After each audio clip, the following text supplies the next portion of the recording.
Paul and I, thank you.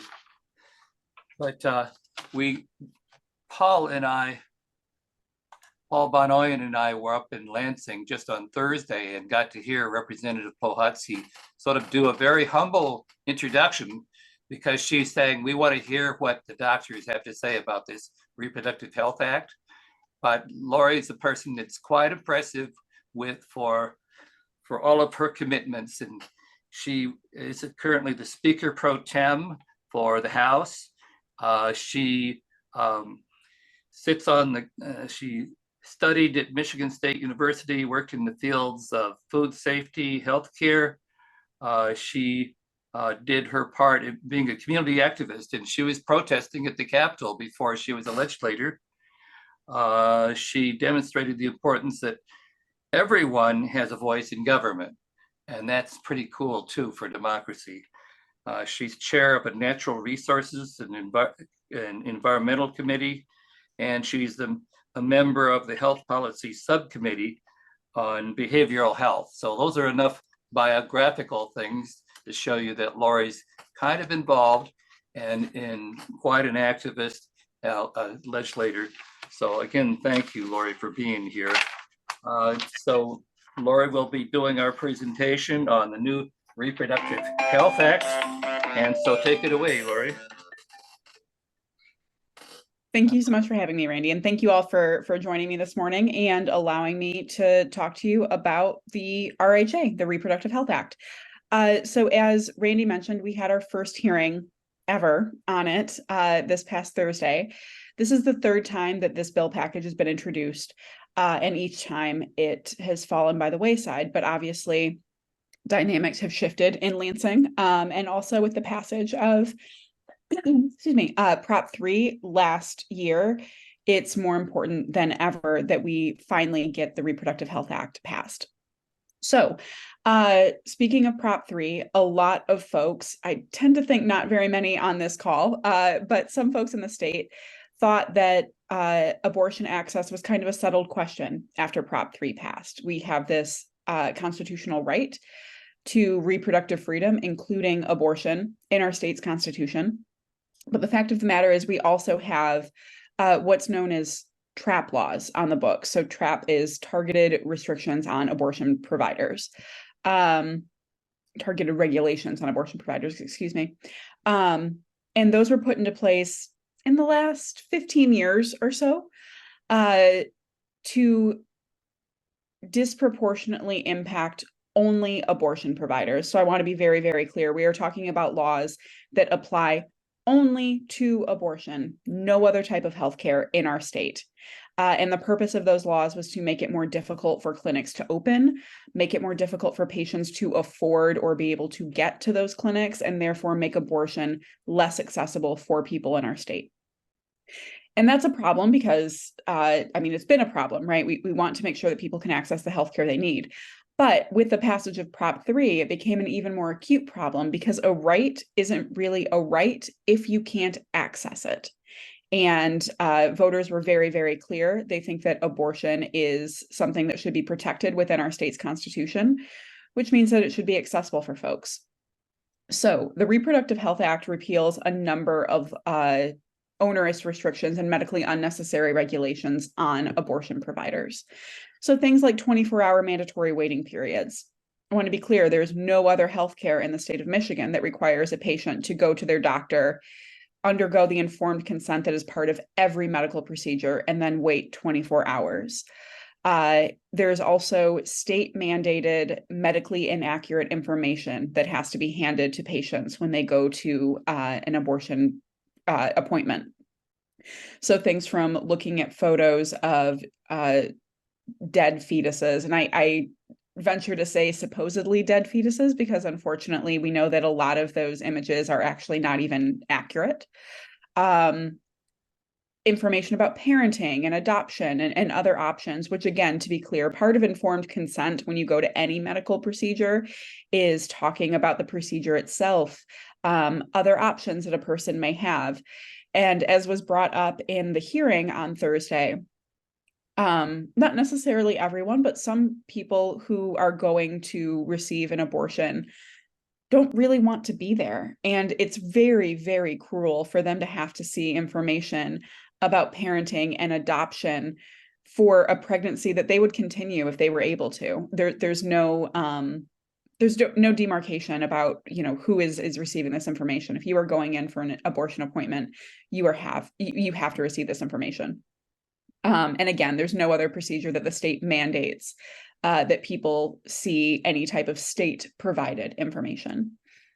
This bill package also includes the repeal of the private insurance ban. Currently in Michigan, if you are going to have a private insurance plan that covers abortion, you have to purchase an additional rider.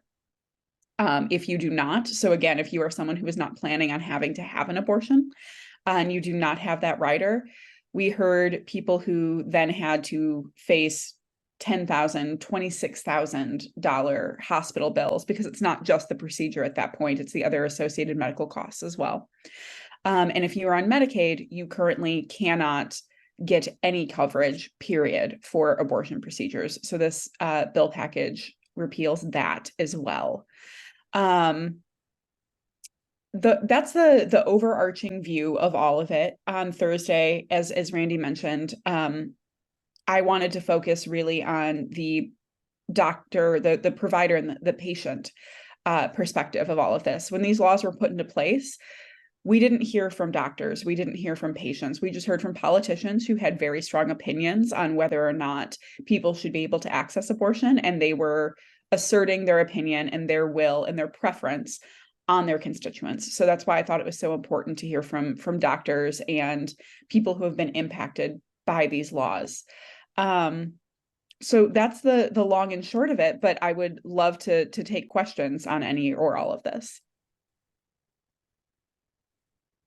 Oh, I'm sorry. You know what? No, there is one other really important thing. Those additional trap laws, in addition to the mandatory waiting period and the inaccurate information, there's also regulations on what facilities can provide abortions. So currently in Michigan, facilities have to be licensed as a freestanding surgical center, so an ambulatory surgical center. That is despite the fact that surgery is not performed during abortion of any type. The vast majority of abortions currently are medication abortions, which involves taking 2 pills.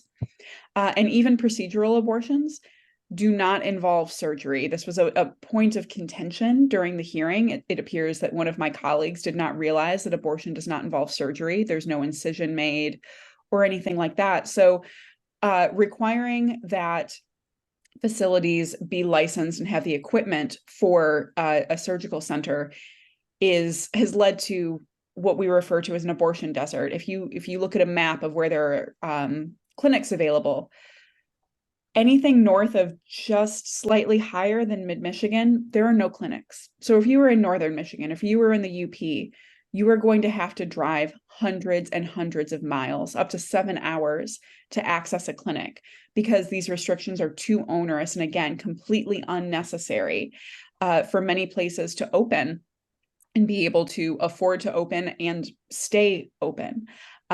So again, we're looking to repeal those. That's not to say that there won't be regulations and licensing and standards for abortion facilities. All healthcare facilities in the state of Michigan are licensed, regulated, inspected. This would not change any of that. It would just mean that they don't have to be licensed to do something that they do not and have never done.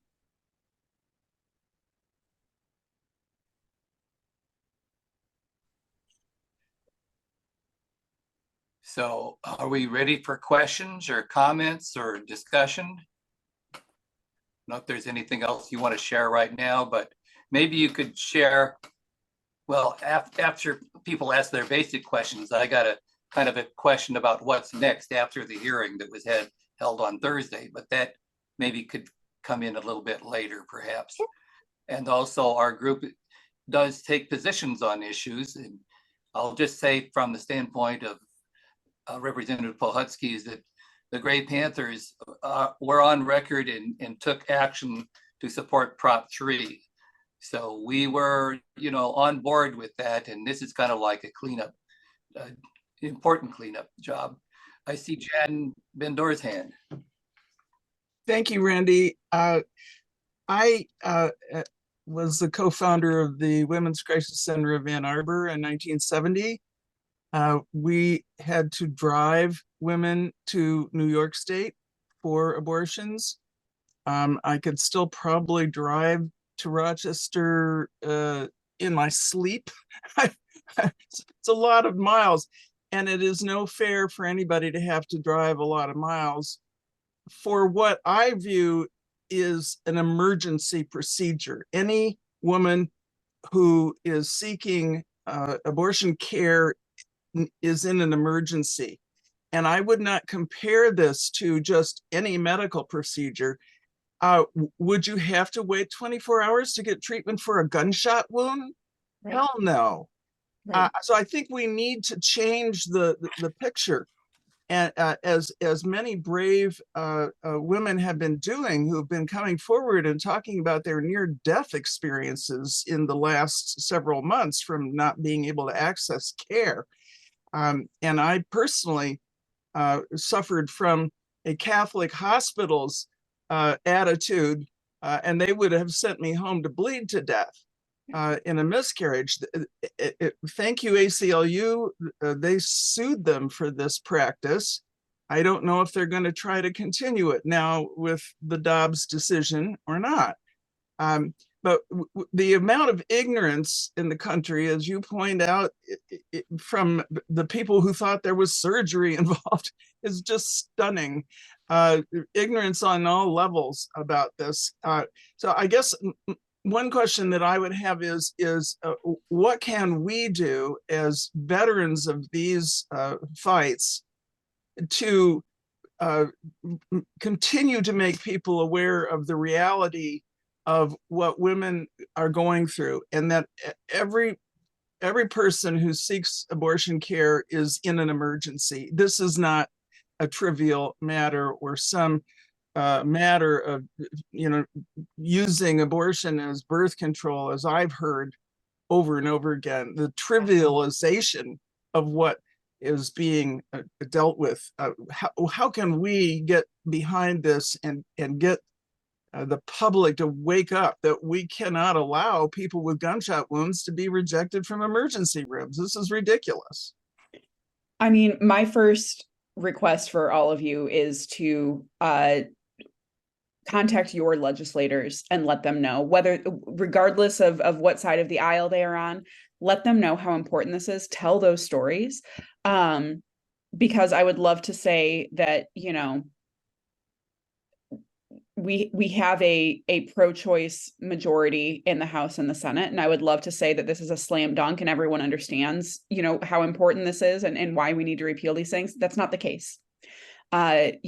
There are people that don't realize these regulations have only been on the books for about 15 years, which means that from the time, let's be honest, people were obviously getting abortion care before Roe. But even if we are just looking at when abortion was legal in Michigan, so if we are just looking between when Roe was legalized and then when these laws went on the books, people were getting safe, accessible abortion care for years, for decades, before a bunch of people decided to assert their preference on the rest of the state. So making sure that folks understand that and understand why these regulations are so onerous and lead to situations that you described, having to drive people hours, in that case, out of state, and what that means for people who are in desperate need of healthcare in that moment. Let them know. I'm not trying to jump into the question that Randy said we are going to get to earlier about what's next, but I will say reaching out to the members of the Health Policy Committee in the House is very, very important. I think that the testimony that we heard on Thursday was very poignant, was very, in some cases, heart-wrenching, but making sure that they understand that the people that they represent are supportive of repealing these measures is very, very important. And then also combating misinformation within our own communities, right? I am not, we saw how much misinformation was there during the Prop 3 fight. This is going to be the same. We already heard testimony from, I believe it was the Catholic Conference, that was talking about how we were allowing late-term abortion. That's a whole separate conversation, but it's not actually in the bill package. So, just combating the misinformation within our own communities about what these laws would do, why they're important, and what is and is not in them is going to be really, really helpful. Thank you. Mhm. I see Jessica Jernigan's hand up. Hey, good morning. Thank you for being here. I was actually in Lansing, was it yesterday? No, the day before, and I stopped by your office to say thank you. Anyway, I'm wondering if you have any advice for those of us who are dealing with Republican conservative legislators, like if our reps are Republican and conservative, how do we talk to them about this? Boy, that's a great question. It is, and it's tough because I think that getting support from any of my Republican colleagues is going to be tough. But I would say, like, their job is to listen to their constituents. And if they're going to vote in a way that their constituents are not supportive of, they need to feel pressure about that. I mean, that has been the case for me too. There have been times where there's been some really tough votes I've had to take where I had constituents on, both sides of the issue. And you should feel pressure about that. You should feel uncomfortable about that. And particularly when, I hate to keep going back to, Prop 3 passed, but Prop 3 did pass. And I don't think that anyone passed Prop 3 thinking, well, we want this right, but we don't actually care if anybody can access it or not. That makes no sense. So folks that are on the conservative side already know that they're voting against their constituency on this, but hearing from you regardless is really, really important. I would say to share why this is important to you. And, this has been successful in some areas and unsuccessful in others, but this is also a matter of just people having the freedom to make their own healthcare choices. It truly is. There is no other area of healthcare where the state asserts its preference in the way that it does on abortion care. And it is undemocratic. It is bordering on authoritarian. So I would frame it that way. That might be helpful in those types of situations. Thank you. Paul? Yes, thank you, Representative Pohanski, for your leadership in this area. I was up there in Lansing on Thursday also in the overflow room, and I listened to several physicians. Some were my colleagues speaking, like Dr. Chrisman from American College of Obstetricians and Gynecologists. We've worked with her for several years, and she's taken a real leadership on this too. One, sadly, who testified against is a former resident of mine who I think was misleading or misled herself into thinking that there was no regulation or consent for abortion procedures if these laws were removed. Of course, all medical activity is regulated in a certain extent by licensure and scope of practice, et cetera. And everyone nowadays, you have to sign consent to walk in a physician's door for any kind of treatment. So certainly an abortion would qualify for that. I remember the days also pre-Roe v. Wade when I was a student in Rhode Island and trying to help people get to New York State, also one of the first states to legalize abortion. Well, that was from the other direction. That was to go to New York City. Let's see, what else was I going to say? Well, I've had experience myself with these trap laws as a high-risk obstetrician. I've had some patients that develop really severe problems in pregnancy, either medical problems themselves or discover when they very much wanted pregnancy that they have a developing fetus that has a severe chromosomal or developmental problem, like including no brain development. And I remember asking, putting pressure on the admissions people at Beaumont Hospital to admit a patient who had no insurance or who had Medicaid, knowing they would not be paid, to admit that patient and worry about the finances later, because especially second term abortion is more expensive because it is a hospital type procedure. And also discovering, to my dismay, that not only was Medicaid not going to cover a procedure, but somehow there were people in Lansing that were getting a bounty going through medical records to discover if somebody, say you were in severe heart failure in the middle of pregnancy and you had to terminate the pregnancy, and that patient was in the ICU for days. Well, because if they have a termination during the hospital admission, people would go through those medical records. If they had that procedure, they wouldn't pay for any of the hospitalization, which could tens of thousands of dollars could be the bill. So people are, most people are not aware of these kind of things. But yes, we have to. It's great that we have with Prop 3 the right reproductive rights enshrined in the state constitution, but we still very much need to clean up the laws that are on the books since Roe v. Wade clearly passed to try to make abortion less accessible. So thank you for all your work. Thank you.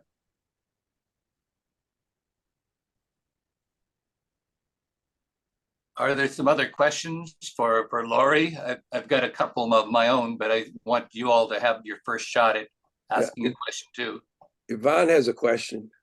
Okay, hi Yvonne, what's up? Hi, thank you, Representative Polhowski. I'm so glad that you're doing all this. And by the way, I worked on the petition for Prop 3, and I probably Thank you. collected about 1,300 signatures. So, but anyways, yeah, thank you. It was just great to have the petition to do something about this. But I wanted to, I think first of all, I had a question. What are the bill numbers and what does each one do? Just so when I talk to my rep about it, I'm more informed. Is there like a one pager that has all information about the bills? I can work on getting a one pager. It might be a two pager. But the bill numbers are House Bill 4949 through House Bill 4959. Okay. And just to briefly look over them as briefly as I can. The first one, 4949, is the actual creation of the Reproductive Health Act, and that deals with some of the repeals in other areas, but again, it also codifies that constitutional right in our Michigan statute as well, kind of a belt and suspenders approach. The next one deals with repeals in the Public Health Code. So that's where we're going to get a lot of the repeals around like the mandatory delay, the dissemination of medically inaccurate information, things like that. The next one takes all of the sentence, it does repeals in the sentencing guidelines. So the things that are criminalized currently would not be criminalized anymore. The next one deals with an update to a definition. I will say, and I think just for everyone's situational awareness, there's a couple areas of statute that have purposefully inflammatory names. And one of those is this bill. It's the Born Alive Infant Protection Act.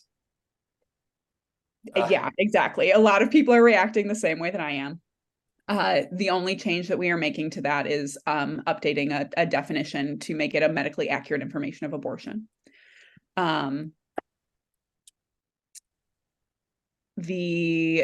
Let's see, this is, there's a repeal. The next one is a repeal in the Revised Judicature Act. So again, dealing with the criminal penalties, repealing those. 4954 is repealing language in the School Aid Act. There's some language in various areas, including in the School Aid Act, prohibiting any discussion or mention of abortion. So if a student in crisis comes to a counselor, they are currently prohibited, and funding will be taken away from schools if abortion is even mentioned. And that also means if a student comes to a counselor and says, I think I would like to get an abortion, like, you just have to shut that conversation down. So problematic for a number of ways.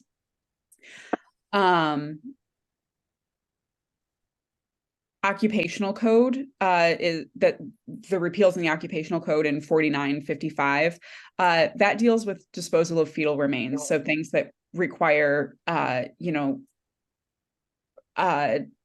really burdensome restrictions on how medical facilities deal with fetal remains. I know we have Dr. Van Ooyen on here. If there are any questions about what an appropriate disposal is versus what is required, I know that he can wade into that. But again, that's one of those really restrictive things that were put into place. There's nothing saying that if a parent would like to, like, have a ceremony or a funeral or anything like that, that is perfectly permissible and, perfectly fine. But again, the state treating this medical procedure different than it would others is part of the problem and has been an issue for facilities.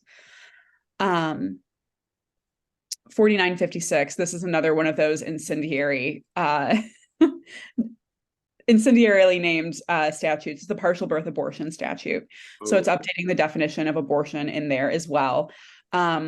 And what I will say is the way that partial birth abortion is defined in Michigan statute applies to other procedures as well. It's purposefully unclear. It's purposefully overly expansive. So it's defined in a way that is not what opponents have hyperbolically described as partial birth abortion. I survived Catholic school for 12 years, so I've heard all kinds of inaccurate information about what that procedure is, but the way that it is defined in statute goes much beyond that. So we have updated, once again, the definition of abortion in that statute, but also repealed criminal penalties, because again, if a doctor, in their opinion, needs to perform a procedure that falls into this overly expansive definition, we don't want them prosecuted for doing what they need to do to take care of their patient. And then 4957 deals with the Pregnant and Parenting Student Services Act. So it repeals a prohibition on offering referrals for abortion as well. And then 4958 and 4959 deal with the Medicaid piece. So 4958 repeals the ban on Medicaid covering abortion care, and 4959 is a proactive bill to establish reimbursement for that. I will say that proactive bill, we're limited in our scope with what we can discuss with the department, because there is currently a ban in place. So that proactive bill is kind of starting to thread that needle, but there are ongoing conversations between the department and particularly independent providers to make sure that things like reimbursement are going to be suitable, because the last thing that we want to do, not to bring this down to a nuts and bolts conversation, but the last thing we want to do is to create an access issue, because Medicaid reimbursement rates are currently so low that we don't want to create an artificial shortage of our own making, because those clinics would have to close because they can't afford to operate because of the low reimbursement rate. So part of that conversation is currently banned from happening, but we have done as much of laying the groundwork as we possibly can. And that proactive bill has been helpful in that endeavor as well. I guess I had one more question, just because isn't there like a federal ban that you can't use Medicaid funds for abortion? So can Michigan go around that, or what happens with that? The federal ban, the Hyde Amendment, means that you can't use federal funds for abortion care. That stays in place. There's nothing we can do about that currently. It just means that we would only be able to use state dollars out of the general fund. We got a fiscal analysis too for anyone who's interested. The House Fiscal Agency expects that allowing Medicaid coverage, and with the stipulation that we could only use state dollars, would raise funds somewhere between $2 and $6 million. And considering, I think our most recent Department of Health and Human Services budget was around $45 billion. I believe it's about 45% actually of our state budget. And our state budget this time was $82 billion. So it's about half of that. $6 million to make sure that people, regardless of their income, can access the same level of healthcare that I would be able to under these bills is, I think, the correct and proper thing to do. But yes, it would only allow for state dollars to be used. Excellent Okay, thank question there, Yvonne. Thank you, because yeah, I was on the other one with the ACLU as well, and you were on, and I want to be more knowledgeable. So thank you. No, I appreciate it. One other thing, just because this is where we've been running into some issues with my own colleagues. And I hate to just have to play defense all of the time, but I want everyone to be prepared around the partial birth abortion piece. Like I said, we're repealing those criminal penalties because they apply to other procedures as well. But the federal ban on partial birth abortion stays in place. Again, that's not something that we can impact at the state level. So, there have been some folks who have concerns, and just trying to do as much preemptive education as we can on that piece has been really, really important. So I'm going to hop in and offer a couple questions that I think I know the answer to, but might be worth raising anyway. There, of course, in Michigan, having the access to legal abortion means that there's people from other states that want to come to Michigan.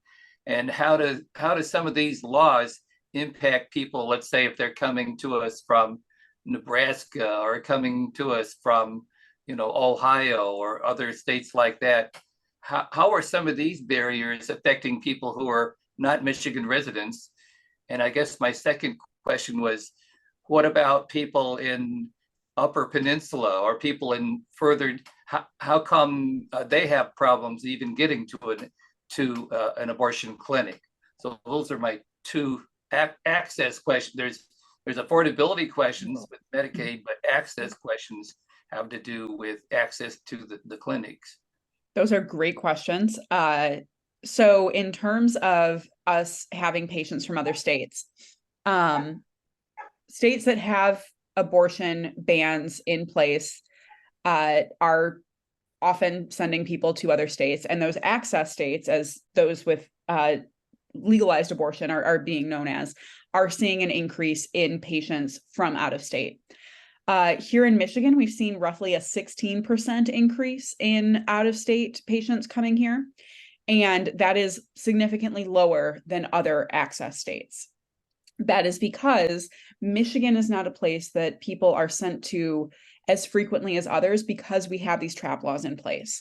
Wow, So for instance, I know we heard about this in the hearing, people from Texas coming here, paying to fly here or drive here or whatever the case is, paying for lodging, and then finding out that they printed the wrong form and now they have to wait an extra 24 hours.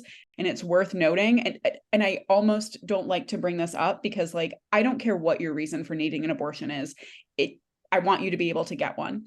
But particularly in Texas, where you have people who are going septic and having profound medical complications because doctors are too afraid to actually make that call for when they are able to give an abortion, those people are having to go out of state as well. And then to, be in a position like that where you get here and then are told, okay, well, I know you're scared for your life, but you have to wait an extra 24 hours because you printed the form out at the wrong time. It's abhorrent. That is just, it's awful. So that 16% figure is lower than other states. However, it is really quite a significant jump for providers in Michigan because there are so few. So 16% is not many, it is not a huge jump in terms of, other access states, but it's significant for us, and it's putting a real burden on our doctors and then other patients that also need those resources. So passing this bill package will be helpful in alleviating some of that, but it will also take time. So leading into your second question, why is it so difficult for, Northern Michigan and the UP to have providers and to have clinics? These facilities are very, very expensive to open because they essentially have to be ambulatory surgical suites. That's very, very expensive. A sink A surgical scrub sink, which is currently required for any abortion provider to have, is about $10,000 just for one of them. And again, it's totally unnecessary because surgery is not being performed. The HVAC system that would have to be purchased is an HVAC system that assumes somebody will be cut open and will have their internal organs exposed for some level of time or for some amount of time. Again, that's not happening, but it's very, very expensive. Additionally, there's a requirement on how close to a hospital a facility has to be. There are not very many hospitals in northern Michigan and the UP, which drastically limits where these facilities can be and how far someone would have to drive to access one. So that is not to say that, you know, we pass this law, it goes into effect, and suddenly everything will be fixed. These places will still have to find the capital to open a facility, period. But the cost of that and the onerous restrictions of that will be greatly lessened. So there is going to be the ability for more places to open in those areas because the overhead cost will just not be as exorbitant as it is right now. That also isn't to say, you know, we've been talking with some of our independent providers. If you happen to get a fire marshal who does the inspections and either doesn't understand what the regulations are and why they're in place and frankly, why they don't make sense, or if you just get a fire marshal that is anti-abortion, you're out of luck. You're going to get shut down. You're not going to get approved to open up. That's happened before. You know, locally, we have Northland Family Planning, and they've talked about the struggle to move. You know, not trying to go on a whole tangent, but they wanted to move because they were being protested so egregiously. My niece was a clinic escort there, and they all had to shelter in place and have the FBI come out because someone showed up with an AR-15. So they wanted to move. But because of the cost associated with trying to find another location that would fit all of these ridiculous restrictions that are on the books that have nothing to do with patient safety, and then getting the approval from the city and all the associated departments that go into it, made it completely impossible for them to do so. So that's in an area where we have the ability to really open these facilities. Up north, it's much more difficult. Makes sense. Agreed. Did anyone else have a question who hasn't asked one yet so far? Mary Jo? Yeah, thank you. That was great information that you just gave. Wow. I wanted the representative just to comment, because I know it'll come up in conversation about a minor's ability to access abortion. My understanding is that nothing has changed, but could you clarify that? Explain Absolutely. So previous iterations of the bill package had the repeal of the forced parental consent law. This one doesn't. And the reason for that is there was a lot of misinformation about what parental consent meant, what the current state of affairs was, and what a repeal would actually mean for people in the state of Michigan during the Prop 3 campaign. I think that scared a lot of my colleagues, and I think it confused both them and frankly, a lot of our constituents. There was a lot of really bad information. So when we were working on this bill package, that was a wall that we kept hitting. And frankly, we need more time to do some more education about what the current system is, what it would look like if it was repealed. And in an effort to try and get this package through as quickly as possible and signed by the governor, we decided to pull it out at this time and work on that education while we're just moving forward with this. I'm happy to talk about parental consent. I have gone on the record with my feelings on it and why it's a problem. And, you know, while yes, we all want there to be a safe, trusted parent for someone navigating this, there isn't always. And sometimes that adult that is safe and trusted is not your parent. And the current system does not allow for that to be the case. But, you know, as it stands right now, we just need to do some more education around that. And we are doing that at the same time that we are working to get this bill package through. Thank you. Paul, I see your hand up.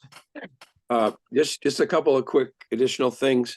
The term partial birth abortion was mentioned, and just to say that that is not a medical term at all. That's a made up term.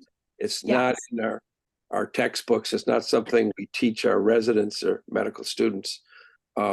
Second of all, just the term abortion in medicine is used for both spontaneous abortion, which we call miscarriage in layman terms, and induced abortion is what we would be talking about. And the same well, first of all, most spontaneous miscarriages do not need any special medical technique. They're spontaneous over with on themselves. And that is true also for the medically induced abortion with the pills. That's why it's much more convenient, much cheaper. For most people, you don't need any procedure at all. In the few where you do need a procedure to complete the process, it's the same process as what's done for an induced abortion is for a what we call missed abortion, an incomplete abortion, incomplete spontaneous abortion.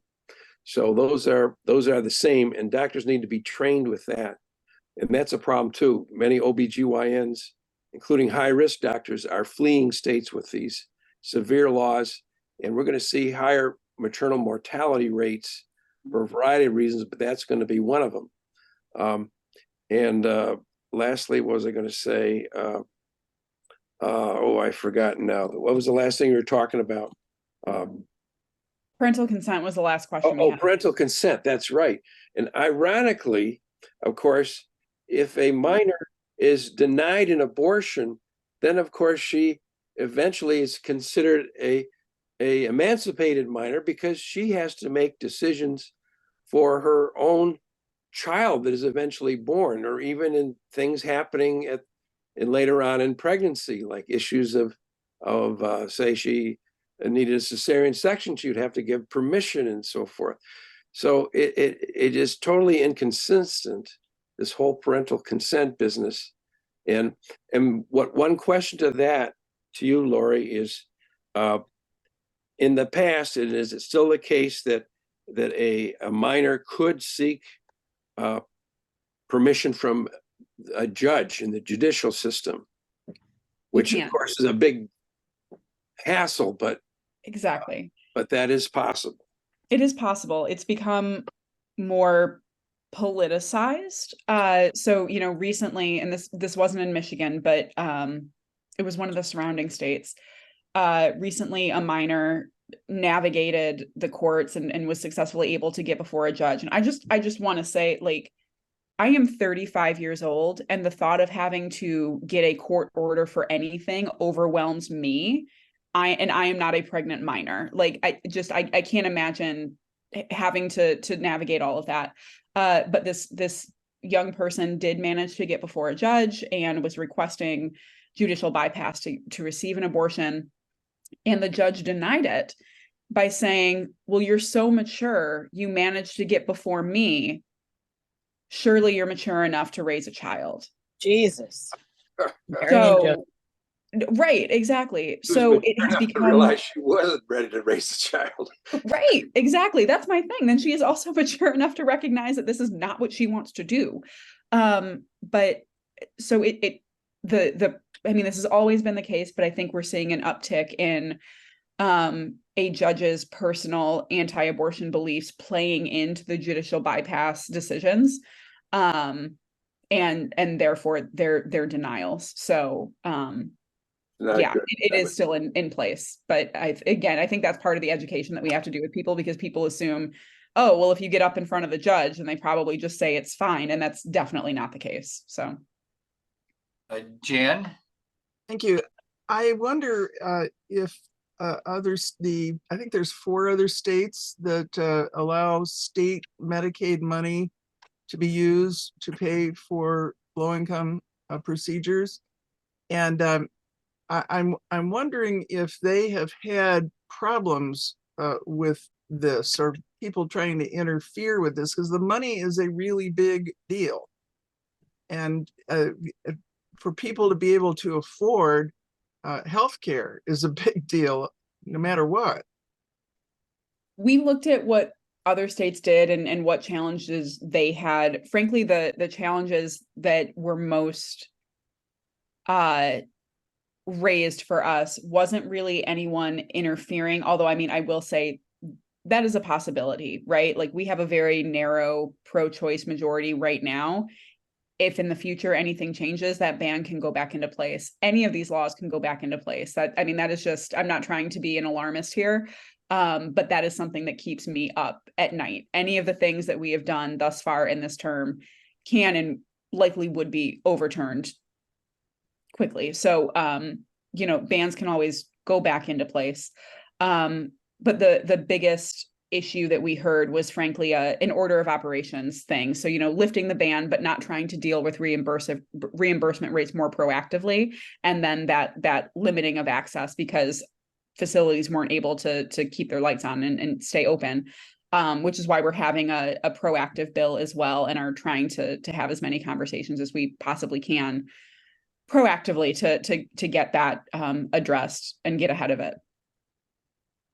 Well, I would love to have a chance to debate with those people who insist that the use of our tax money is an affront to the religious blah blah blah.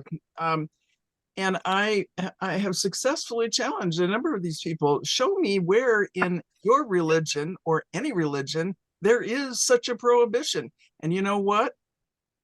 With the exception of what the Pope did in 1840, there isn't anything. They can't find anything to support their assertion. So all of this is piled on nothing. Mm-hmm. Mm-hmm. I'm going to pile onto that, and I do see, Dave, your question, so maybe I'll save my comment for later. But so, Dave, you want to go ahead? I had comments about religion as well as sexism, when the way women are treated.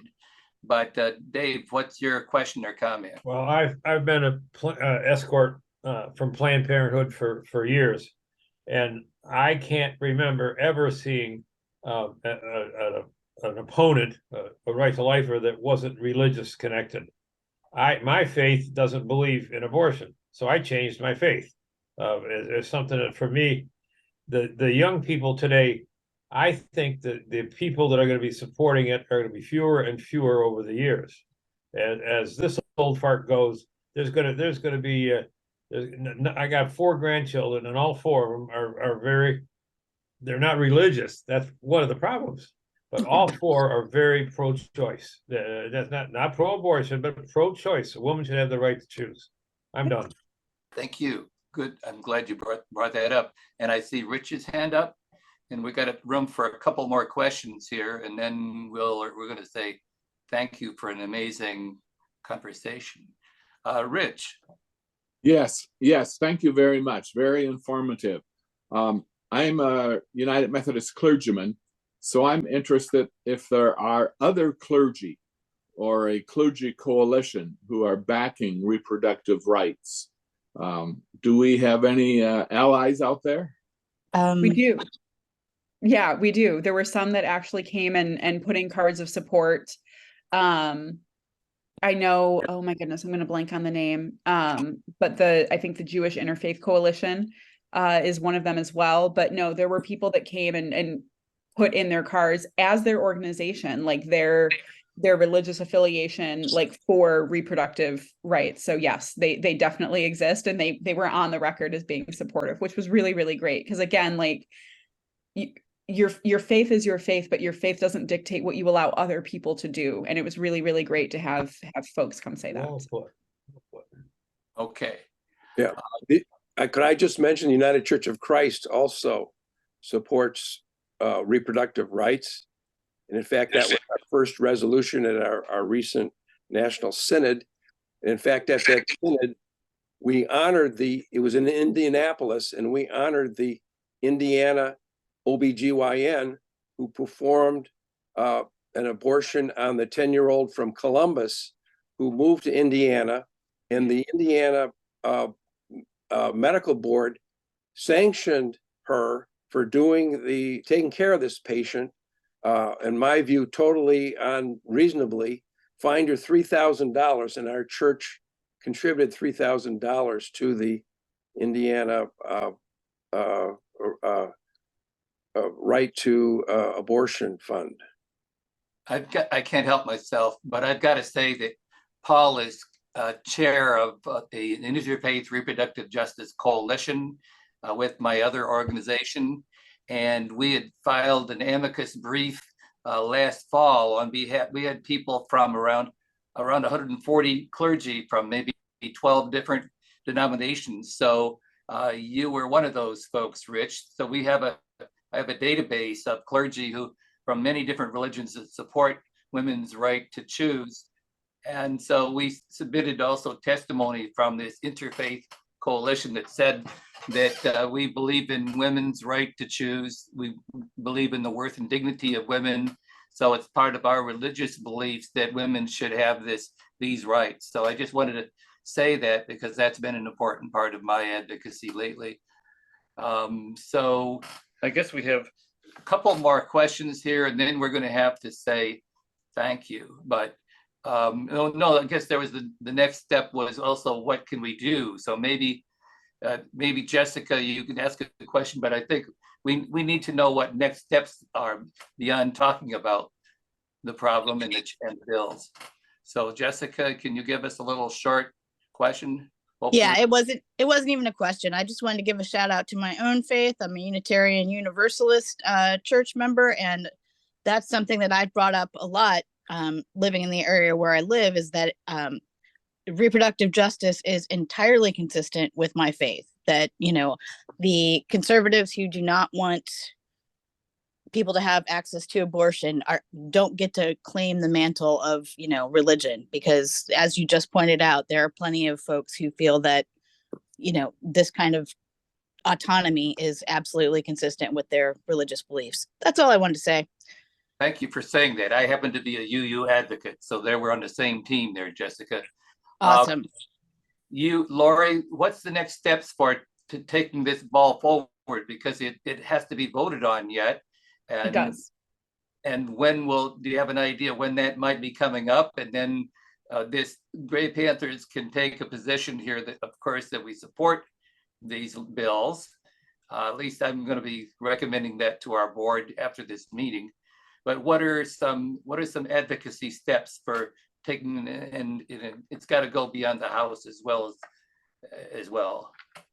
So in addition to writing or reaching out to your own representatives, really focusing on the health policy members right now is important. That's the first, that's the next immediate step, is voting it out of that committee. And I think that is going to be happening very, very shortly. As I said, I would love to say that we have all of our members who are completely comfortable with every aspect of this package. But, you know, there are some folks who have questions. So making sure that they hear from the people of Michigan and, you know that their constituents want them to support it. It's really, really important. So reaching out to the members of health policy is the next most helpful thing that we can do. And I've got the names and the phone numbers of the members of the committee. We can share that with people here as well. Thank you. Any other calls for action here? I think we're right at our time, and I guess I'm going to say thank you. I see Mary Jo's finger up, but I don't know if that's Yes, what's this? It's a question. Okay. It's a legal question. I wanted to follow up because I guess when we were working for the ballot issue, a few of us thought, well, you know, what are we going to do with all these laws? And I guess I thought that it would involve lawsuits for each individual bill or, crazy law. Is this like taking the place of that? Or do you know what I'm trying to say, Lori? I do. And trying very carefully to not speak on behalf of the ACLU. If we could take care of this on our own, we would save the state a lot of money for having to defend these to defend these lawsuits, because absolutely, I agree with you. I would expect them to be legally challenged as unconstitutional under Prop 3. And I am not a lawyer, so this is not a legal opinion, but I think that the state would lose. So yes, I do think that if we were not proactively trying to repeal these laws, there would probably already be a lawsuit in place. Again, that's just speculative. And yes, if we can't get this done, then that is what we are leaving the state open to, is a lawsuit against all of these bills. Thank you. That's what I thought. course. Just want to make sure. Thanks. Yeah, thank you. Well, I'm going to say that we're going to offer you two things, Representative Pohutsky, in addition to our gratitude, which why don't we all just either raise our hands or something to the effect to say, thank you, Lori, or thank you, Representative Pohutsky. Thank you. You've given us a lot of knowledge and your time on a Saturday when you could be doing other things. There is nothing more important that I could be doing right now than this, truly. So thank you all for giving me the opportunity. But Gray Panthers is an intergenerational group, so we also are excited about the idea that you're in your 30s and you're doing this good stuff right now, too. So you, Representative Pohutsky, is to make you an honorary member of Gray Panthers for 1 year without even have to pay dues to us. That's number one. Action alert. So part of our work is action. That is our motto, age and youth in action. Secondly, we do normally offer an honorarium that would go, since you're a highly paid employee of the state, we won't be giving you an honorarium, but we will give the charity of your choice. So if you can think about that and let us know what that would be, then we will try to be supportive with our dollars. Thank you. That's our way of thanking you. And I want to also invite you or other people to stay on for the rest of our meeting. We do have things all affecting people here in Michigan and in the country coming up here right now after your presentation. So you're welcome to stay, or those of you who are on the call just to hear Lori, I'm inviting you to stay a little longer because we'll be hearing from Rich Peacock on peace. We'll be hearing from Dave Ivers on the big 3 strike that's going on with UAW. These are some hot issues. We'll be having somebody from the Sierra Club that will be coming on and giving us updates on the environment. So we're more than one issue here. And again, thank you, Representative Pohutsky. Thank you all so much. That's all very thoughtful of you. Thank you. Okay. Well, I'm gonna move us in then. And I'm kind of appealing to those of you who are on the call to hear Lori to stay with us to hear some of the other things that we're doing or that we're caring about.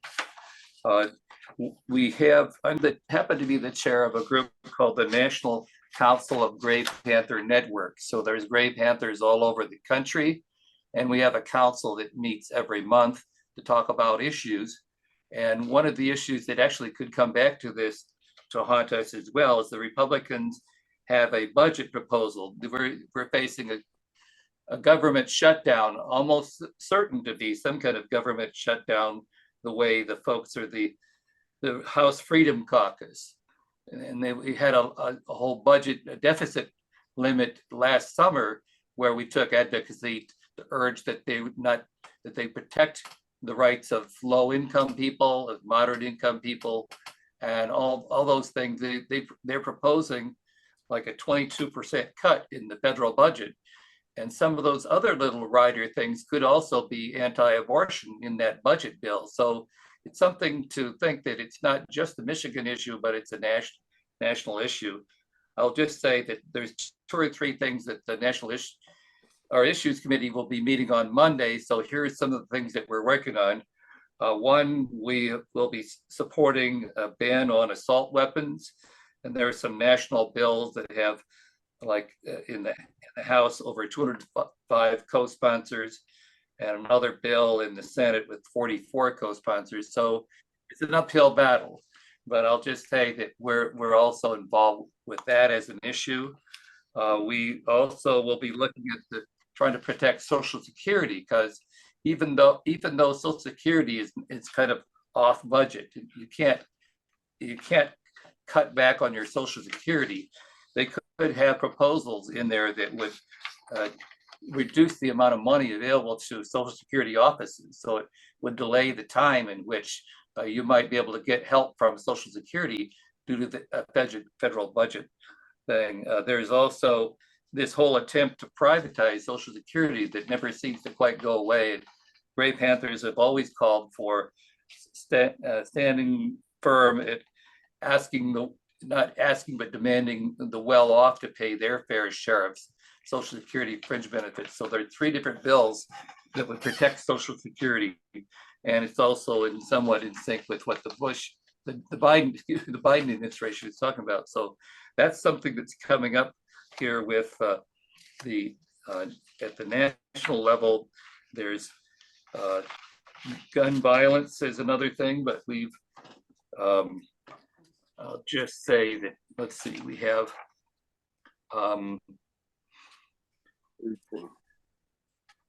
so let's see.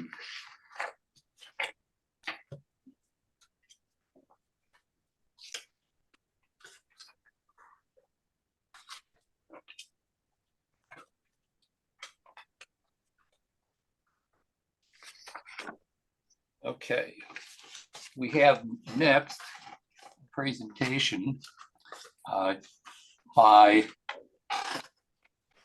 there we go. Oh, it's right in front of me. I misplaced my agenda, so pardon me for that. We have, after this, we've got Rich Peacock will be giving us an update on peace issues. And I think it has something to do with diffusing nuclear weapons, which could be obviously an impact on all of us that way too. So Rich, what's your report? Thank you. I want you to know about Peace Action of Michigan's September focus. It is the Diffuse Nuclear War Week of Action. The threat of nuclear war has become more prominent, and we need to diffuse it. And so during the week of September 25 to 29, Monday through Friday, we will send out emails each day with instructions of how to encourage our senators to do something to help prevent nuclear war. So we need for our government to renounce firing first nuclear weapons. We need to end the sole authority of the president to launch an attack. We need to take nuclear weapons off trigger alert. We have some 400 of them, ICBMs, on trigger alert. The problem is, if the president gets the possibility of firing them, he has less than 30 minutes to make up his mind. So we need to take those off hair trigger alert. There are billions of dollars being planned to replace our entire nuclear arsenal. We need to cancel those plans. And finally, our senators need to support the treaty and the prohibition of nuclear weapons. So I invite you to be a part of this Diffused Nuclear War Week of Action, and we will send you 5 action ideas during the week of September 25 to 29. If you're not on Peace Action of Michigan's email list, I'll be glad to put you on it. Just send me your email address. You can send it to rjpeacock@huawei.com, and a summary of my information I put in the chat. So it's in the chat, and I'll be glad to hear from you, and I'll be glad to take comments or questions. Sure. Any questions, Sheriff, for Rich Peacock?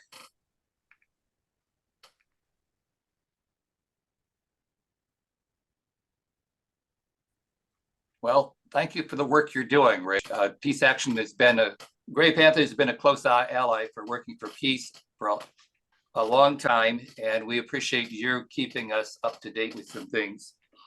The next item here will be an update on the UAW strike and the big tree. So that's kind of front page news.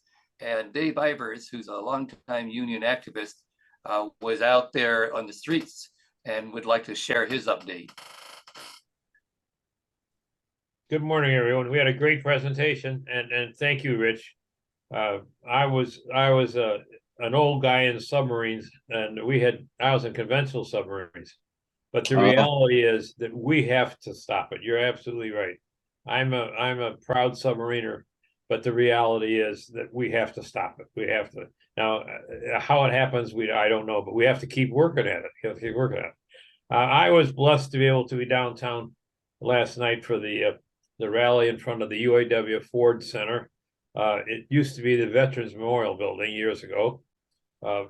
Incidentally, it was right next to the opening of the auto show, the preview thing, and it was really funny that literally there were thousands of people there for the rally to hear Bernie Sanders and other UAW officials, including the president, talk about the big three and corporations. And here we had people in tuxedos and long gowns walking right by us. So it was a good afternoon, good evening. Bernie Sanders talked about what's happened in the last 50 years. And he said, for instance, he talked about the fact that 50 years ago, the average CEO made 30 times what the average worker made. Today, the average CEO makes 300 to 400 times what the average worker made. And the reality for all of us is that we're making less. I should say most of us aren't working anymore. I'm sure not. But I saw a world where when I was younger, my wife never had thought about working until the kids were halfway grown, and she wanted to be independent and get a job. But today you have to have two earners in the family to make it. And that's what the UAW strike is about. They want to be where they were 40 years ago, 50 years ago. The average automobile worker today is making less than he or she did 40 years ago. That's just a fact. And they don't have a pension. I know that's a word that all of us understand what a pension is, especially a defined benefit pension. And the UAW, I am very supportive of them, but I think that they're asking for an awful lot at one time. Right now, 5% of an employee's wages goes to a 401k of their choice, that by the employer. But as we've all seen, 401ks or our savings plans go up and they go down, and they go back and forth. What the UAW is asking for is a defined benefit pension plan, which a lot of us work most of our life with. I'm blessed to have a pretty good one, and it's something that for me, what they're asking for is we deserve what we had in the past. And I've heard an awful lot of anti UAW stuff about the 4-day work week. The 4-day work week isn't an intent to just help UAW workers. It's intent to help other people get jobs.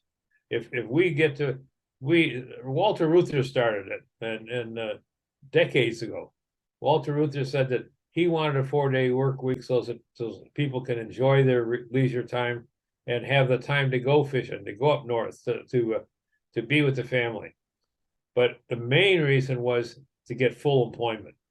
He believed that the best way to get everyone working is to make the work week shorter, because technology has changed the world. You know, in this country, we like to blame the Chinese and the Vietnamese and all that stuff, but it's not that. It's technology that's reduced it. We don't like to face that. We can't get mad at people that look different than us if it has to be technology. But that's what it's all about. And I thought it was a really good program. I think I was most impressed with the fact of how many young people were there. I'm used to being at picket lines and rallies for a lot of years.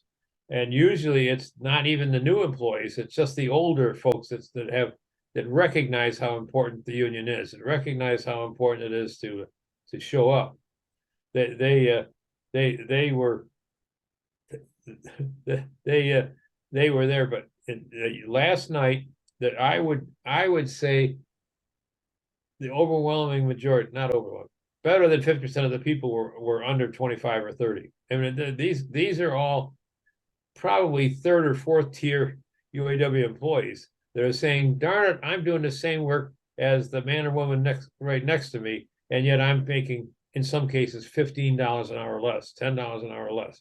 That's what this is really about. And I think that we heard a good thing. And Bernie Sanders, again, he's just wonderful. But what he implied, he talked more generically about American workers and how they're getting screwed. And there's no other word for it. In the 80s, we came up with the CEOs getting instead of all their money in a pay, they got money for stock options. And so that soon started buybacks and things to increase the stock value. And who cares about the workers? And it's I go back to a time when Ford Motor Company would tell you their number one person was the customer, the number two person was the employees, and the number three person was the community.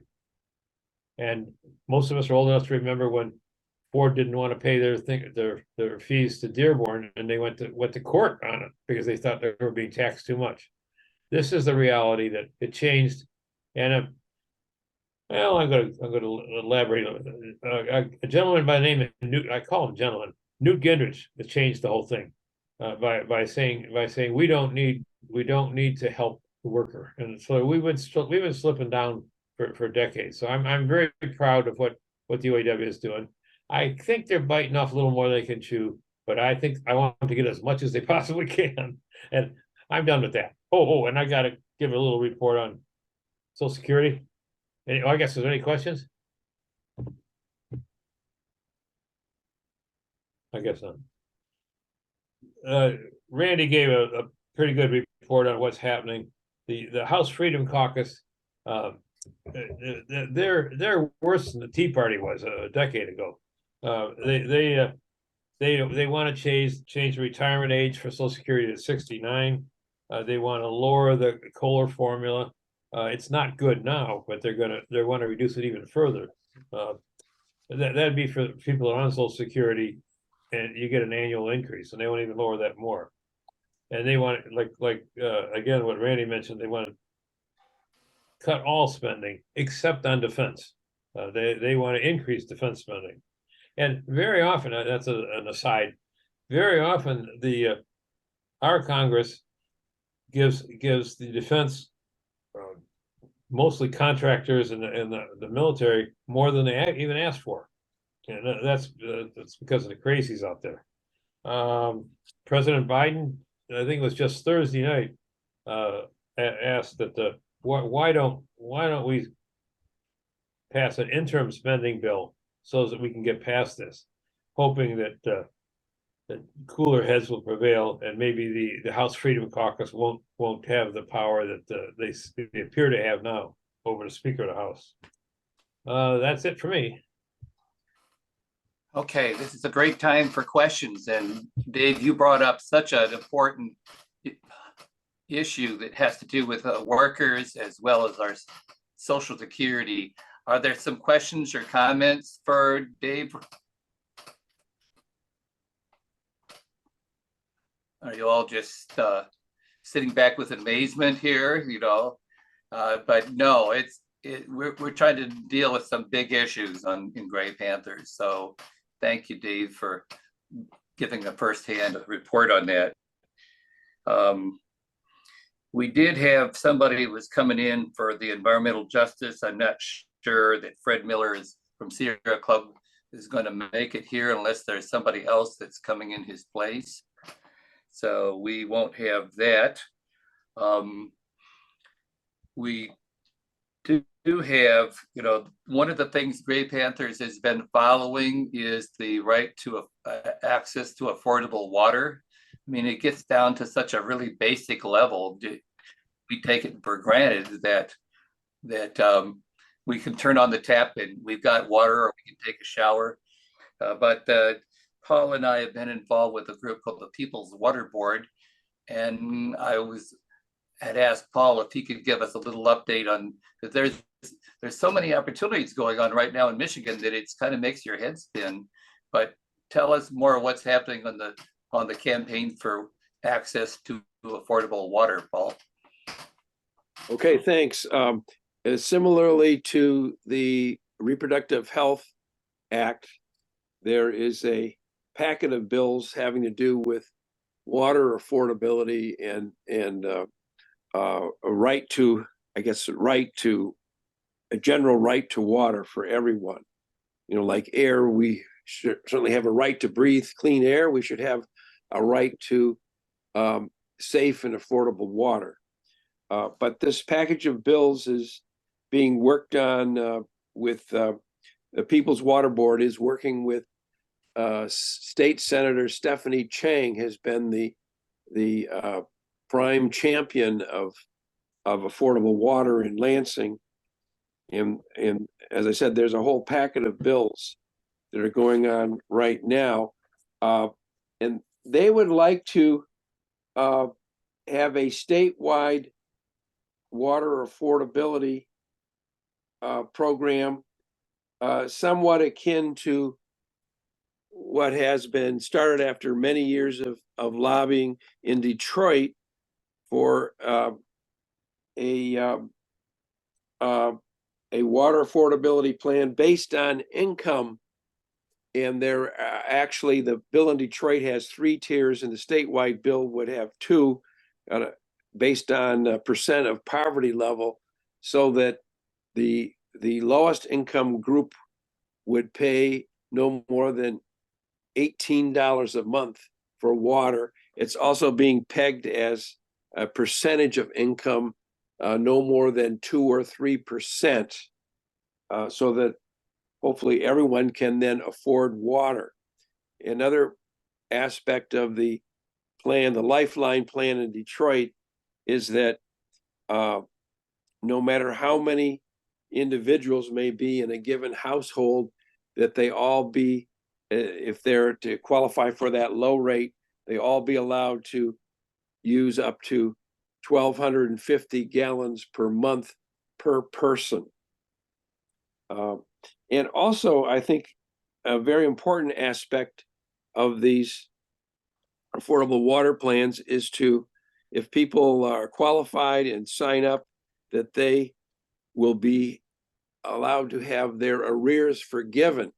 And sometimes there have been crazy bills like $10,000, $12,000 or more, which none of us could readily afford. And especially if you are at the poverty level yourself, there's absolutely no way. So those bills need to be forgiven. And some of them have happened in crazy ways that are not easily explainable, perhaps because of even leaks in the system leading to the personal water use. Now, to facilitate things in Detroit, the People's Water Board is planning a community resource fair in line with the Detroit, the Wayne Metro Community Action Agency, which is the agency which has been hired by the Detroit Water Department to sign people up for the Lifeline water affordability program. And this is at Central United Methodist Church on September 21st from 4 to 7 p.m. Michigan Welfare Rights is also a sponsoring organization. So if you know anybody in the Detroit system that needs to sign up, please urge them to do so, to go to this water affordability fair. Another event coming up is going to be another showing of the film Whose Water on October 3rd by Detroit Jews for Justice at the downtown synagogue. And on October 12th is Lansing Legislative Day. So I imagine this would apply to many social justice organizations. But in specific, the People's Water Board wants to support the Hamtramck water issues, which are even more egregious than in Detroit. So that's about it. And if anybody has any questions? Any questions for Paul about water justice? There's a lot of work goes on to make justice. It isn't a matter of just talking, is it, Paul? No. And I'm grateful. But all this action has come to fruition, though. In this, for years we worked on these issues and getting the Lifeline plan in Detroit, getting concessions for that. That's after decades of work, and also all the things happening in Lansing now that we've worked on for years on so many issues.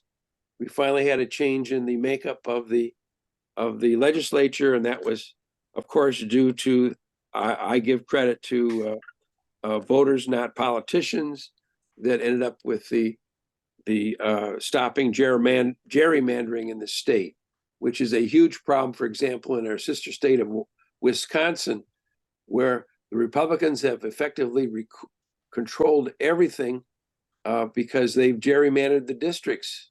And even though most residents vote for a certain party, the other party always wins. That's not democracy. Thank you. Thank you. Any questions or comments, Dave?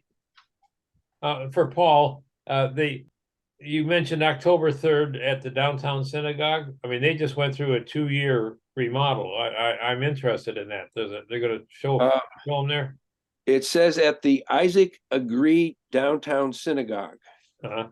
I'm familiar with it. Yeah, so that's what you're talking about. So maybe. Yeah. What time is it? It's October 3rd at 6 p.m. I've seen that film. The People's Water Board has presented it. It's what's her name? Levy, a filmmaker, has worked on this for years, and it has really opened your eyes not only about the problems in Michigan, but many other areas of the country where basic, safe, affordable water is hard to come by. Thank you. Yeah. Well, like I said, Paul and I have been involved with, through a faith lens, involved with standing up for people's right to have access to water. I'm going to say welcome to Fred Miller here. He's taken some time out of his Saturday to be able to update us from the Sierra Club on environmental issues. So Fred, what's on deck? Hi, Randy and everybody. Well, I have a couple of things, I guess, that are top of the list right now. One, of course, is the UAW strike, which has an intricate relationship to the environment, clean energy, and climate change. With the auto companies claiming they can't pay out a reasonable rise in hourly rates or get rid of the hated tier system of pay because they need to spend all of their money in the transition to electric vehicles, ignoring just how much they've made in profits and how big the top rank salaries are. But so on the other side, I think it's extremely important that people and organizations that support the transition to electric vehicles recognize all the difficulties that creates for auto workers, particularly with the rise of battery factories that essentially replace the engine plants, but are generally being built on a non-union basis. That is, they're joint ventures that are outside UAW contracts. It's extremely important if we're to, develop and nurture support for the energy transition, that it be done in a fair manner that preserves and enhances, working people security. I posted in the chat a piece written that was published in Bridge Magazine online, written by one of the leaders of the Michigan Sierra Club's legislative and political efforts. And that, I think, gives you a good, sort of overview of the importance and the approach that the Sierra Club, at least, and I think some of the other environmental groups are taking to supporting the UAW and explaining the relationship of their strike and the effort to quickly transition the economy. On a related note, the effort to get strong clean energy legislation, climate legislation out of the legislature is coming to a head in Lansing. There are packages of clean energy bills and community solar legislation in front of both the House and Senate.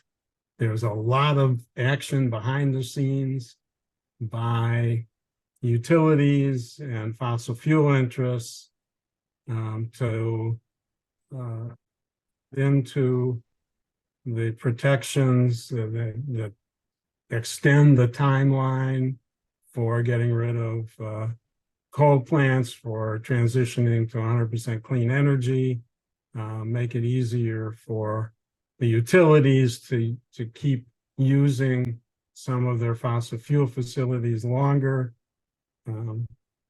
That's all going on, and we've had some indication in the state Senate it's having an effect.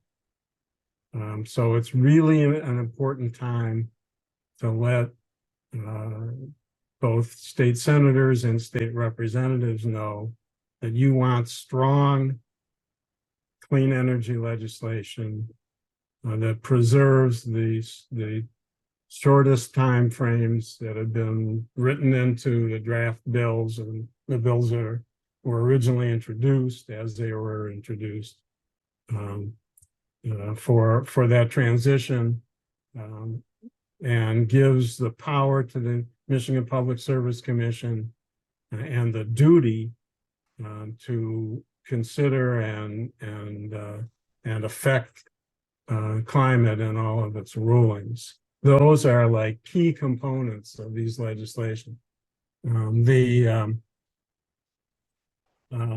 whole community of environmental organizations and climate action groups is descending on Lansing a week from next Tuesday, the 26th, all day, starting in 9 to 5, for meetings with legislators, for rallies and speeches and music and a presence to let the legislature know how important this is on the grounds of the Capitol, Lansing. And so I would urge, I put up one form. There are actually several, I think, out there. This one, I think, is one that was posted by the Citizens Climate Lobby. Whichever one you use, you don't have to sign up, but if you do, you'll get some more information, and they'll probably send you a reminder if you need it. It's obviously coming up very soon. So, but that's the best chance we've had with a legislature that is course, majority committed verbally to the environment and climate action in both the House and Senate, and yet it could go by with a watered down version of what we really need. So this is the point to get into it. So those are the two things I'm here to talk about. I'll try to answer any questions you have about anything else. Well, it's time for questions here. Fred's obviously on top of a lot of things, and we appreciate him bringing that knowledge to the table.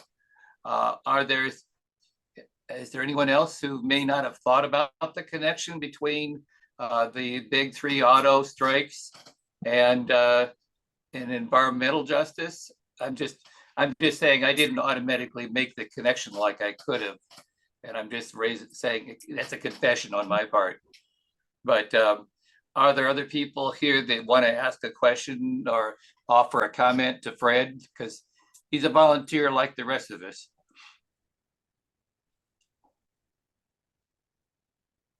Okay. Well, thanks for having me. Yeah, thank you. I have a couple more things, another thing, and then if you all are doing, we're multitasking people, aren't we? We're involved with a lot of issues, but one issue that kind of got at to where I think Paul was talking about here, we all know, and I think our speaker also said that all these wonderful reforms that we might be getting, let's say we continue to have success in the Michigan legislature, whether it's through reproductive rights, whether it's environmental justice, whether it's basic kind of core concerns about water justice. All those things can be rescinded if we have people who get elected to office and then they take over the majority, and then they could it's a big tug of war going on about what's justice in Michigan. Now, so there is a lot of voting related legislation that have been introduced so far, and some of them have already been put into law. But one of those that I think was significant to me, and there's a person from a group called All Voting is Local that was asking if I could get involved with supporting a bill called the Michigan Voting Rights Act. And that you might remember back for those of us who are old enough to remember Martin Luther King or have read about him, but there's a US Voting Rights Act that basically said that if you're a state or a community that wants to start up gerrymandering or otherwise rigged elections, and that's what we're concerned about here at the national level, that should not be legal. You should have to get permission from some body before you can set up a system that steers people, especially people who are Black and brown, people who might have disabilities, from being able to even vote. But there's a bill out there now called the Michigan Voting Rights Act to restore some of those kind of voting rights that have been taken away over the last 10 years or so. And it's called Senate Bill 401, 402, 403, 404. And I'll just mention it to you. There's not an action going on right now for this, but it's just something that I'm going to predict that there will be some actions later on. They somehow believe that they can get this passed this fall, but I haven't seen an action alert yet to do that. But this Michigan Voting Rights Act, number one, would make it illegal for having systems that would cancel out or minimize the voting power of Black and brown voters, keeping them from electing their elected candidates. So it's protections for racial justice protections through the Michigan Voting Rights Act. It's in case that things keep getting worse at the federal level, we'll still have some voting rights here in Michigan. Number two, it would make it easier for voters experiencing discrimination to fight back in courts. Number 3, it would expand protections for voters who don't speak English as their primary language. So if you were, say, Hamtramck, or if you were in other cities where you spoke a non-English, that you should have access to ballots that were in your language. They would be helping, again, as I mentioned, the system of pre-clearance, meaning if you're going to start a law, maybe it's, I think there was Grosse Pointe area was having some laws that were considered to be discriminatory, that could be challenged and the Secretary of State is involved with this. And then it would be adding for some research and enforcement tools for statewide database for in terms of Democrats and voting. So a lot of the things that we're working for could be undone depending on who's in office. And we're not saying to vote Democrat, but I'll say it as an individual that you're more likely to get some things that you're looking for if you have people who are more on the progressive side of the range to get elected. So as we get closer to 2024, things are happening this year to protect voting rights. And there's bills in Michigan that are happening to do that right now. So that's my report on one of those many bills that are out there to protect voting rights in Michigan. Any questions on that Michigan Voting Rights Act? We're at this point where people could say, oh my God, one more cause, but I think that's, to me, it's a big one. Yeah. Dave? Who is behind that? Who is pushing that?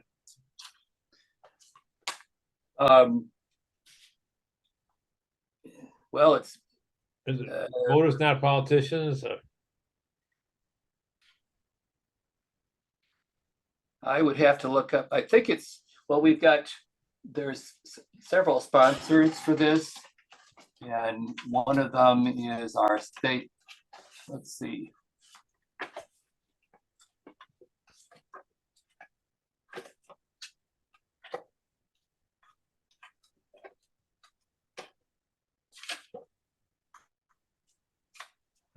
Our state representative from Senator from Southfield.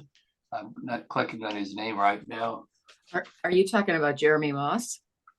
Yes. Jeremy Moss is kind of like kind of chair of a voting committee at the state level. Okay. And I've been doing more searching on this information than a lot of other things over the last week or two. But there's a number of progressive legislators. I can't remember the name right now, but that was a good question. I'll try to get the updated information about that voting rights. Thank you. I do have an announcement that there is a group that I'm working with that's working on a faith summit related to LGBTQ rights and inclusion. And you can know that right now, we all know, I think, that in addition to being scapegoating people who are Black and brown as an election strategy tool, there's also scapegoating people who are transgender or people from the LGBT communities. So I've been working with a coalition that's planning to have a forum coming up, a conference coming up on October 27th. So it's a ways off. It's a faith summit on LGBT inclusivity and activism. So I'll be helping do a workshop on doing legislative advocacy on behalf of the LGBT communities. And so I can get more information. They just got their registration website for that event approved just yesterday. So that's something else that's coming up here, that seeing human rights through the lens of religion it's not just right-wing religion, it's a whole range of religions that do believe in human dignity. And so that's another event that's coming up. We've been having little forums online as well, looking at, for example, one forum coming up on disability. How do people of faith treat people who might have a handicap or a disability? And that can be we have to be looking at people as people rather than just people as categories. So that's another area of interest. Do we have any other announcements for today's meeting? I mean, we covered a lot of territory.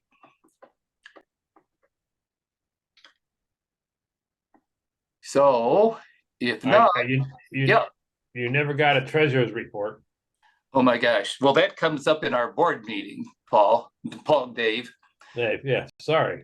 But if you wanted to share something. No, we're fine. That would be part of our board meeting. That's, yes, I'm sorry. A board that meets at around noon today. Pushing things along. Yeah, of course.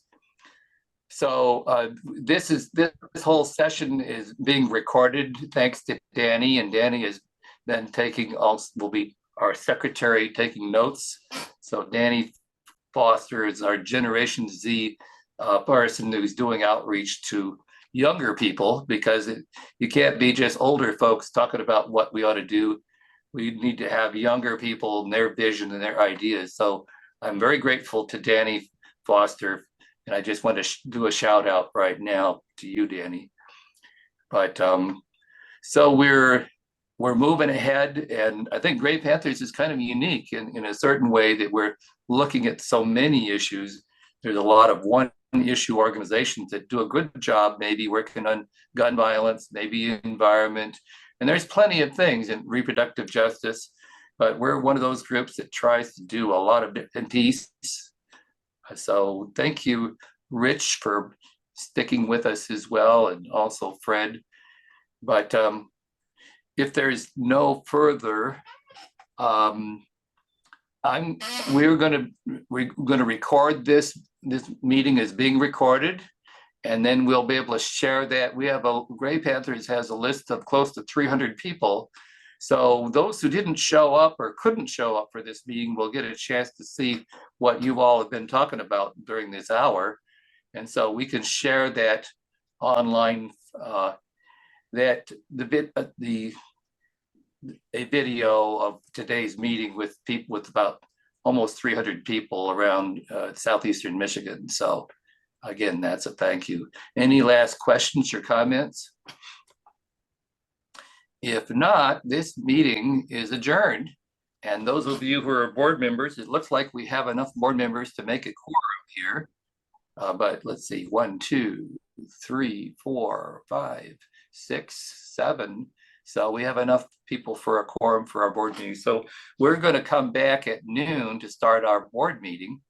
And again, thank you all for being part of this meeting. Your ideas matter and our ideas matter. So thank you. So I will see you. Before we end, does anyone disapprove of me stopping the recording so I'm able to multitask and type notes during the meeting? Yeah. Am I good to stop recording? Okay. That we won't be recording our board meetings with a video. It will just be the recording of the public meeting. I'm going to go ahead and stop this then, and it'll upload after we end the meeting later. Okay. All right. Thank you.